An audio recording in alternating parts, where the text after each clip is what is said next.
जय माता की। जय भोले, जय माता की। मैंने आप सबसे पिछले व्याख्यान में दृष्टिकोण में माँ दुर्गा और माँ काली की कैसे साधना आरंभ हुई चर्चा की थी। आज मैं उस चर्चा को आगे बढ़ा रहा हूँ। जब माँ दुर्गा की साधना अपने अंतिम पड़ाव पे पहुँची और माँ का आशीर्वाद मुझे प्राप्त हुआ, उसके पश्चात मैं सोचने लगा कि मैं पहले माँ काली को कितना चाहता था। ऐसा लगता था कि माँ काली के बिना मेरा जीवन एकदम बेकार है। मगर जब माँ दुर्गा की साधना में आगे बढ़ा तो उसमें माँ से इतना लगाव हो गया कि जो दूरी पहले माँ दुर्गा से थी वो दूरी फिर माँ काली से हो गई। अब जब माँ काली से तो साधना की समाप्ति पर वही मैं सोचने लगा, आखिर ये कैसे कि पहले माँ को चाहा, इतना लगाव दिया, बाद में उनसे ये दूरी क्यों हुई। तब मैंने माँ से कि माँ ऐसा क्यों हुआ, तो माँ ने कहा यह तुम्हारी एकाग्रता का ही परिणाम है। अगर तुम्हारी एकाग्रता इतनी तीव्र न होती तो जिस समय तुम माँ काली पे चल रहे थे उस समय तुम माँ दुर्गा से वो लगाव नहीं रख पा रहे थे, क्योंकि एकाग्रता यही कहती है कि हम जिस समय जिस चीज़ पे अपने ध्यान को केंद्रित करते हैं तो हमारा ध्यान पूरी एकाग्रता के साथ उसी वस्तु पे केंद्रित हो। जैसे मैं माँ काली पे, फिर उसके बाद जब माँ दुर्गा पे, तो सिर्फ माँ दुर्गा ही दिखती थी। इतना हुआ कि माँ काली की मूर्ति भी हटा दी, तो यह तुम्हारी एकाग्रता का ही परिणाम था। लेकिन अब तुम्हें यह ज्ञान भी आवश्यक है कि माँ काली हमारी अंदर की शक्ति है और माँ दुर्गा हमारे बाहरी शक्ति है। दोनों में ही प्रभु के साथ माँ है। अंदर में प्रभु का स्वरूप भी वैसे ही है जैसे माँ का स्वरूप है, बाहर में भी माँ का स्वरूप जैसे राजसी है वैसे ही प्रभु का भी स्वरूप राजसी है। लेकिन एक चीज़ है, हम जब माँ दुर्गा पे एकाग्रता केंद्रित कर रहे थे तो हमें ध्यान में अंदर भी माँ दुर्गा के दर्शन कभी शेर पे बैठे हुए, कभी किसी राक्षस का वध करते हुए होते थे। तो मैंने माँ से पूछा कि माँ यह कैसे संभव है कि जब मैं माँ दुर्गा को बाहर मैं पूज रहा हूँ और ध्यान में भी उनका आशीर्वाद प्राप्त करने की कोशिश कर रहा हूँ तो फिर माँ दुर्गा अंदर दिखती हैं। तब माँ ने कहा तुमको पहले ही यह ज्ञान हो चुका है कि जिस चीज़ पे मैं अपनी एकाग्रता को केंद्रित करता हूँ तो वह चीज़ हमारी एकाग्रता में इतनी मजबूत होती है कि बाहर तो देख के उसको मजबूत करते ही हैं, वह भीतर भी उसी स्वरूप में प्रभु या माँ दर्शन देते हैं। तुम्हारी एकाग्रता माँ दुर्गा पे इतनी मजबूत थी तो माँ अंदर दुर्गा के रूप में ही तुम्हें दर्शन दे रही थी। तब मैंने कहा कि माँ अंदर में अभी आपके स्वरूप के दर्शन अच्छे से नहीं हो पा रहे हैं।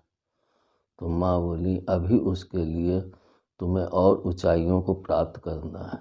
अभी यह संपूर्ण ऊंचाई नहीं है, लेकिन हाँ यह तुम्हारी ऊंचाई 50% से ऊपर पहुंच चुकी है, जिससे तुम एक अच्छे एकाग्रता ध्यान से अपने ज्ञान को और उन्नति की तरफ ले जा रहे हो। मैंने कहा फिर माँ कैसे करें, तो माँ बोली कि अपने जप को फिर से आरंभ करके माँ काली का आशीर्वाद पुनः प्राप्त करो, क्योंकि हमें अंदर से मजबूत होना है, लेकिन जब हम ध्यान में बैठें तो स्वरूप को बिसरा दें। और हमने एक चीज़ और भी देखी थी कि जब हम माँ काली की साधना करते थे तो हमें दिन में एक अजीब सा भय लगता था। डर लगता है, जैसे मेरे अंदर कुछ है नहीं। बस एक ये था कि दिन कैसे कटे, और जैसे ही सूरज ढलता था वैसे ही मेरे अंदर एक तीव्र तेज जैसे झलकता था। उस वक्त ऐसा लगता था जैसे मुझे किसी भी चीज़ का भय नहीं है, या शायद माँ के आशीर्वाद का ही फल था। और जब मैं माँ दुर्गा की साधना में चला तो मुझे दिन का भी भय समाप्त होने लगा। इससे मेरे को दो फायदे हुए। पहला फ़ायदा कि जो पहले मुझे दिन में भय लगता था वो लगना बंद हो गया।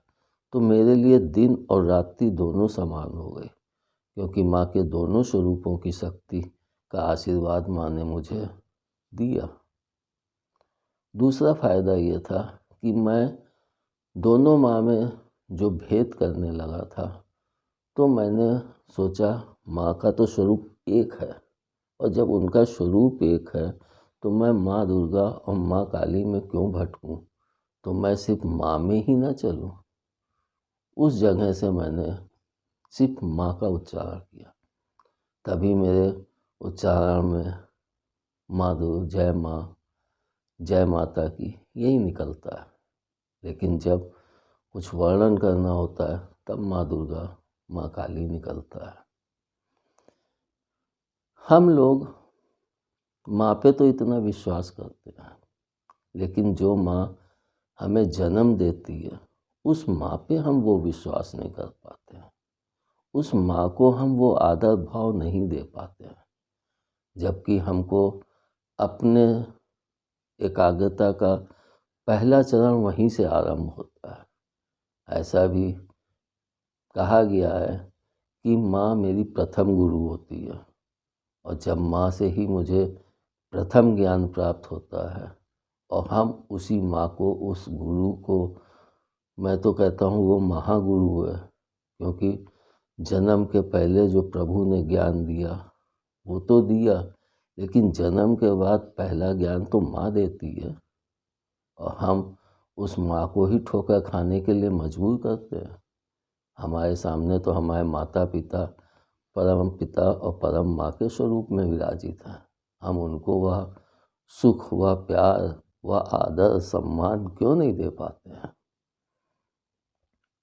ऐसे ही मेरे जीवन में भी मेरी माँ की किडनी फेल हो गई थी, तो मैं हॉस्पिटल में था। उस समय मैं इस मार्ग में भी नहीं था। माँ ने इस बात को मुझे उस समय समझाया जब मैं साधना की संपूर्ति पे था। तब माँ ने कहा कि तुम याद करो उस समय को।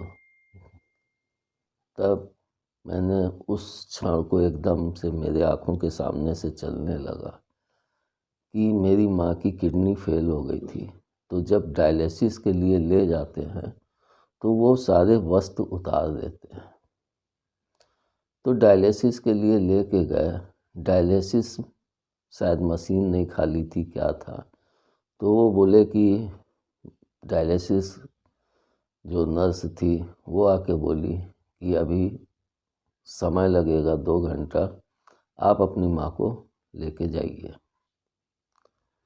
तो मैंने कहा अच्छा। मैं जब अंदर पहुंचा तो देखा मेरी माँ के शरीर पे कोई भी वस्त्र नहीं था। मेरे को एकदम से जैसे शौक लगा। वह शौक मेरे लिए बहुत बड़ा है, लेकिन एकदम से फिर यह याद आया कि जब मैं बच्चा था या बड़ा होता हूँ, लाचार होती हूँ, तो माँ कैसे सेवा करती है। तब वह यह नहीं देखती कि बच्चा मेरा बड़ा है या छोटा है, वो तो ममता स्वरूप बन के अपने बच्चे की सेवा में लग जाती है। तो मैं क्यों यह सोच रहा हूँ, मेरे को भी तो अपना दृष्टिकोण चेंज करना चाहिए। आज मेरी माँ सामर्थ्य नहीं है, लेकिन सामर्थ्य ना होते हुए अगर वह मेरे से उस सहयोग, उस प्यार को पाने की लालसा रखती है, तो क्या उसका यह अधिकार नहीं बनता है। हम बच्चे ही उस माँ को नहीं पाल पाते। एक माँ कितने बच्चों को पालती है, और कितने बच्चे मिलके भी एक माँ को वो सुख नहीं दे पाते हैं। इसका सबसे बड़ा कारण है क्योंकि माँ अपने दिल को बच्चों के लिए पूरा खोल देती है, लेकिन वहीं हम पुरुष, हम बच्चे अपने दिमाग को माँ के लिए खोल देते हैं कि माँ की ये गलती है, माँ की ये गलती है, लेकिन कभी ये नहीं सोचते हैं कि हम बचपन में कितना पेशाब किए। हमारी माँ उस गीले पेशाब में सोती थी, कैसे कष्ट काटती थी। लेकिन वही चीज़ जब हम बच्चों पे आती है तो हम लोग उस चीज़ को भूल जाते हैं। हमारे दृष्टिकोण को माँ ने कई जगह पे प्रैक्टिकली दिखा के समझवाया। ऐसा ही एक वाक़या मुझे याद आता है। सन 2010 के आसपास का ये वाक़या था। मेरे पास मेरे एक दूर के रिश्तेदार, शायद नैमिषारण्य मिस्रिक से थे। उन्होंने जब मेरे विषय में सुना तो वो आए, जबकि मेरे यहाँ से उनका कोई पास का कोई संबंध ऐसा नहीं था, लेकिन माँ का आदेश था कि पहले अपने रिश्तेदारों को देखो। तो रिश्तेदारों में यह चर्चा फैल रही थी धीरे धीरे। उनमें से जिसको जो तकलीफ़ थी कभी कभी आते भी थे। तो वो मेरे पास आए। उनको बैठने में बड़ी तकलीफ़ हो रही थी, वो बैठ नहीं पाते थे। शायद उनकी मिठाई की ही दुकान थी। तो मेरे पास आए, मेरे से बोले, भैया जी मैं बैठ नहीं पाता हूँ, मैं कैसे दुकान करूँ, मेरा परिवार है, मैं कैसे उसको चलाऊँ। मतलब बड़ा दुखी था। उसको वार्तालाप करके फिर मैंने माँ से पूछा कि माँ इसका क्या उपाय है। तब माँ ने मुझे यही मंत्र दिया जो मैंने अभी पिछले व्याख्यान में आप लोगों को बताया। माँ ने कहा इनको ओम क्लीं नमः का जप दे दो और इनसे कहो कि अपने घर में शाम के समय एक कड़ू तेल का दीपक भी जलाएं। ज्ञान के साथ साथ उसका विज्ञान भी जानना जरूरी, जैसा मैंने पहले कहा था। तो कड़ू तेल के दीपक का माँ ने जो मुझे विज्ञान बताया, वह विज्ञान यह था कि कड़ू तेल का दीपक जब जलता है तो घर में जो निगेटिविटी होती है उस निगेटिविटी को वो समाप्त करता है और निगेटिव ऊर्जा को पॉजिटिव ऊर्जा में कन्वर्ट कर देता है। पहला तो ये फ़ायदा है, जिससे हमारी सोच में एक बदलाव सा आने लगता है। हम किसी चीज़ के विषय में अच्छा सोचने लगते हैं, तो ये पॉजिटिव ऊर्जा की ही देन होती है। दूसरा फ़ायदा उस दीपक से ये है कि दीपक से कार्बन उठता है। हम देखते हैं जब हम कड़ू तेल का दीपक जलाते हैं तो उससे काला काला धुआं उठता है। वह धुआं वातावरण में फैल के जो वातावरण में डस्ट होती है, जो हमें इन आँखों से नहीं दिखती है, वो अपने अंदर समाहित करके और पृथ्वी पे बैठ जाती है, जिसके कारण हमारी वायु शुद्ध होती है। इसीलिए हमारे ऋषि मुनियों ने प्रभु का से ज्ञान प्राप्त करके दीपावली में कड़ू तेल के दीपक का आरंभ किया था, क्योंकि गर्मी के बाद बरसात और बरसात से कीड़े बहुत उत्पन्न होते हैं। उन चीज़ों से हम मनुष्यों को बचाने के लिए प्रभु ने, हमारे बड़े बड़े ऋषि मुनियों ने यह पद्धति निकाली कि दीपावली में दीपक जलाएं तो उसके ऊपर कीड़े पतंगे आएंगे और वो जल के नष्ट हो जाएंगे, जिससे हम मनुष्य जातियों को फ़ायदा मिलेगा। और उसके कार्बन से जो भी गंदगी या जो भी बरसात के टाइम में जो भी वातावरण हवा का अशुद्ध हुआ है, वह सब कार्बन के साथ बैठ जाए और हम मनुष्य सर्दी में एक टेम्परेचर को सम कर सकें, क्योंकि जब इतनी दीपक हर घर में जलाए जाते हैं तो उससे हमारे वातावरण पे बहुत फर्क पड़ता है। लेकिन हम लोग क्या करते हैं आजकल, सिर्फ मोमबत्ती जला दिए, लाइट लगा दिए। हम ध्यान अगर दें तो देखें, जब गर्मी बरसात से दीपावली आती तब हम लोग दीपक जलाते हैं, जिससे हमारे वातावरण का टेम्परेचर एक समान हो जाए। उसी तरह से जब सर्दी से गर्मी आती है तो हम लोग होली मनाते हैं, दीपावली अमावस्या को मनाते हैं, होली पूर्णमासी को मनाते हैं। होली में भी हम लोग स्थान स्थान पे अग्नि प्रज्वलित करते हैं और उसमें हम लोग अपने खुशियों का इजहार करते हैं। हर एक की पद्धत अलग होती है, लेकिन उस समय के आसपास देखें तो हम सब अग्नि का किसी न किसी रूप में प्रज्वलित करते हैं। उससे भी हमारा वातावरण एक समान होता है।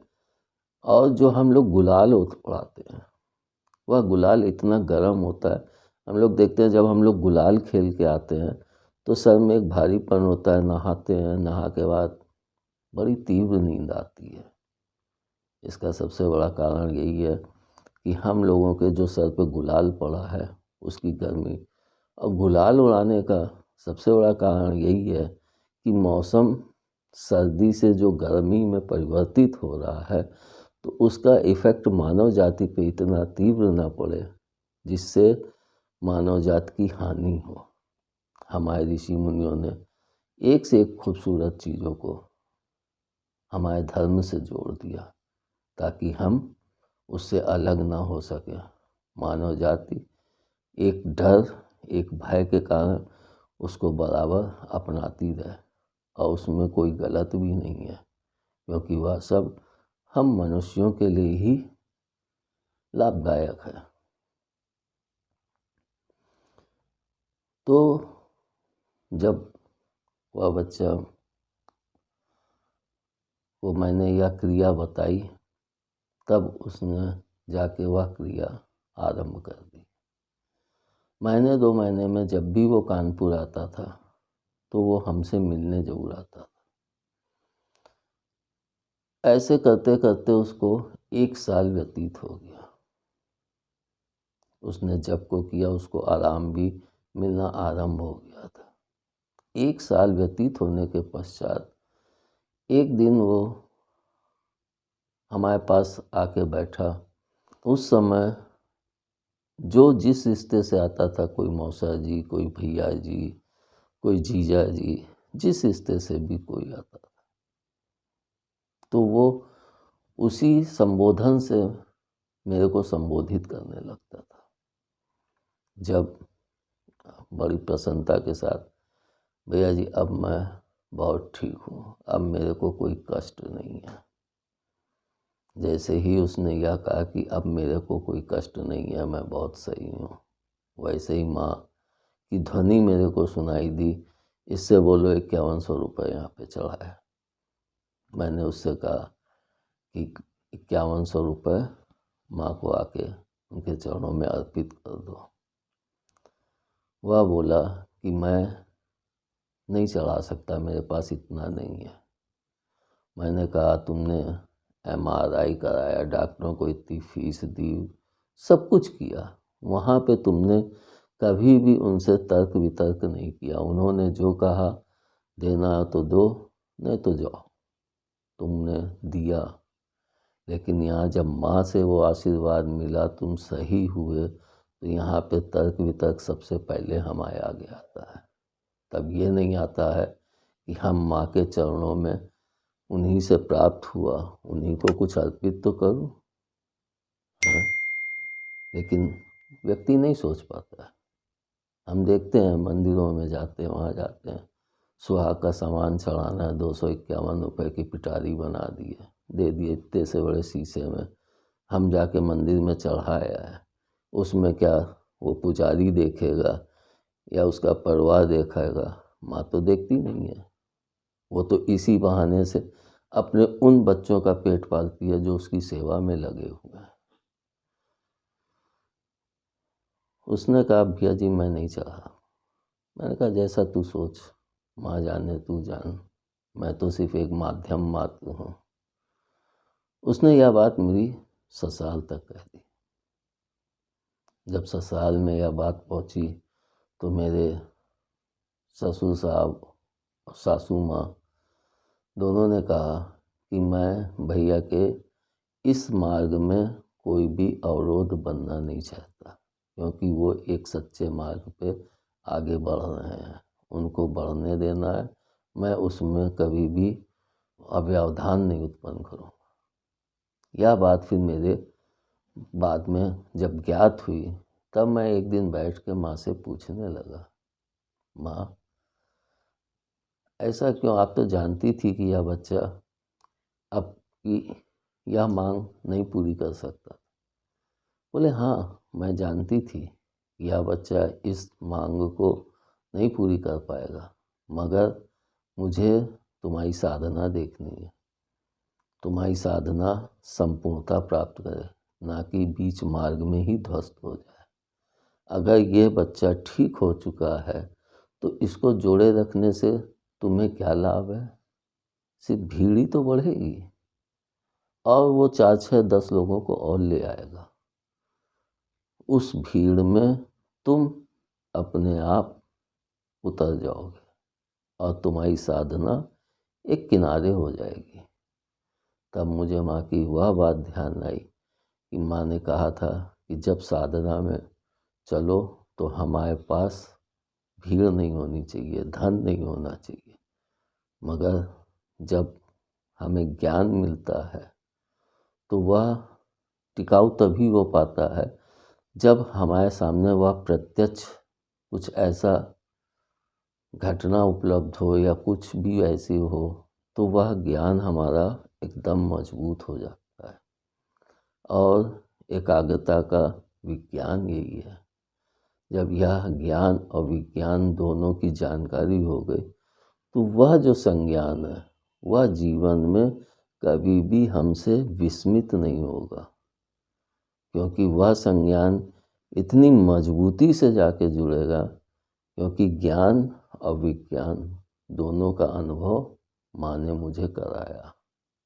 इसलिए एकाग्रता में हम मनुष्य लोग जितना जिस समय कहते हैं ना कि वर्तमान में जियो। वर्तमान का मतलब यही है कि हम जिस समय जो भी कार्य कर रहे हैं, मान लो हम पुस्तक पढ़ रहे हैं तो हमारा ध्यान वहीं केंद्रित होना चाहिए। इसको हम अगर बड़े ध्यान से देखें तो जैसे कभी हम लोग मंदिर में बैठते हैं या गए, वहाँ पे भजन हो रहा है, तो अगर हम लोग उस भजन को गाने लगते हैं तो हमारे दिमाग में कोई भी हरकत नहीं होती, क्योंकि सारा कुछ ध्यान उस भजन पे केंद्रित होता है। तभी हमारी वाणी में वह ओजस्ता उत्पन्न होती है, जिसके कारण हमारे भजन में एक खिंचाव आरंभ होता है।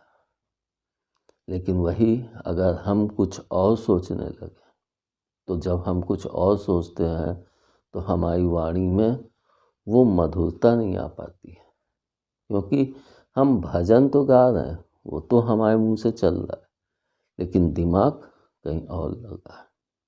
एकाग्रता का मतलब यही है कि हम अपने कार्य में दिल और दिमाग दोनों को एक पे ही केंद्रित करें। यही वर्तमान है। जय भोले, जय माता। जय बोले जय माता की।